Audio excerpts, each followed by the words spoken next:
पार्वती का विवाह एक पवित्र और अद्वितीय कथा है जो हिंदू धर्म में बहुत महत्व रखती है। यहाँ इस कथा का वर्णन विस्तार में है। यहाँ सती की मृत्यु के बाद शिव जी ने तपस्या करने का निर्णय किया। वे हिमालय पर चले गए और ध्यान में लीन हो गए।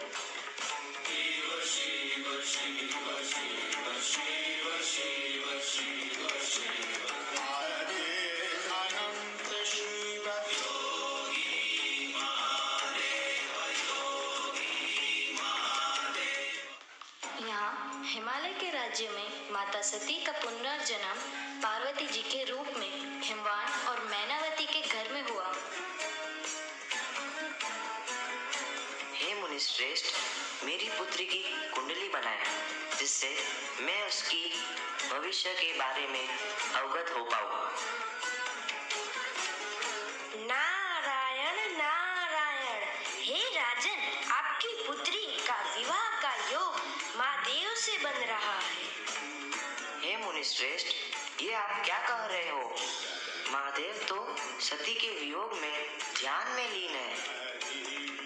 हे राजन, आपकी पुत्री पार्वती ही सती का दूसरा अवतार है। नारायण नारायण। हे मुनि श्रेष्ठ, पार्वती शिव जी को कैसे प्राप्त करेगी? कृपा करके कोई उपाय बताएं। तत्पश्चात पार्वती जी ने शिव जी को प्रसन्न करने के लिए तपस्या की। शिव जी पार्वती माँ की तपस्या से प्रसन्न हुए।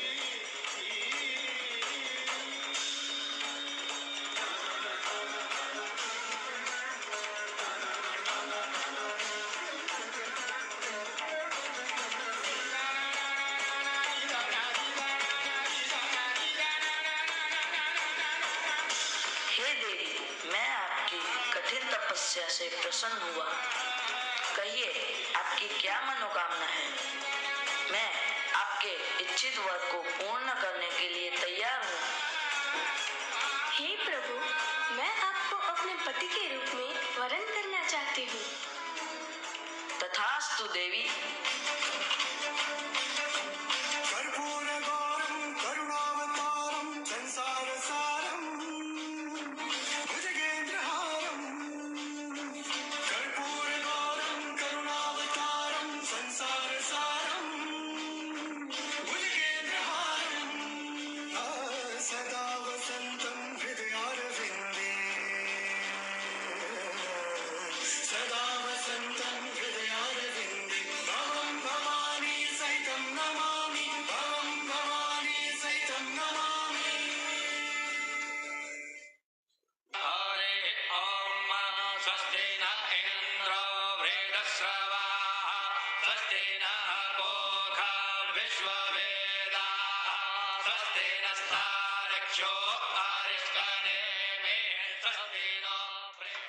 शिव जी और माता पार्वती का विवाह हिमालय पर संपन्न हुआ।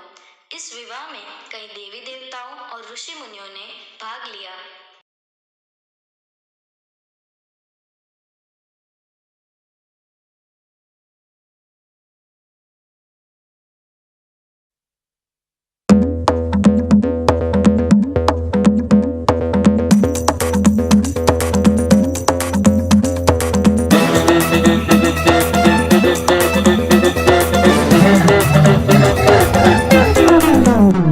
है भोलेनाथ की शादी, हम तो नाचेंगे।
शादी हम तो नाचेंगे, है भोलेनाथ की शादी हम तो, है भोलेनाथ की शादी हम तो नाचेंगे, है भोलेनाथ की शादी हम तो नाचेंगे।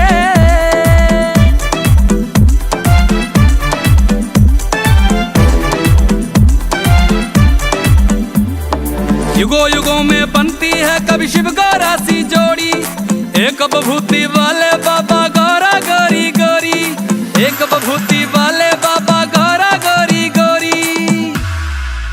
प्यार का खेल हुए है मेल हुए है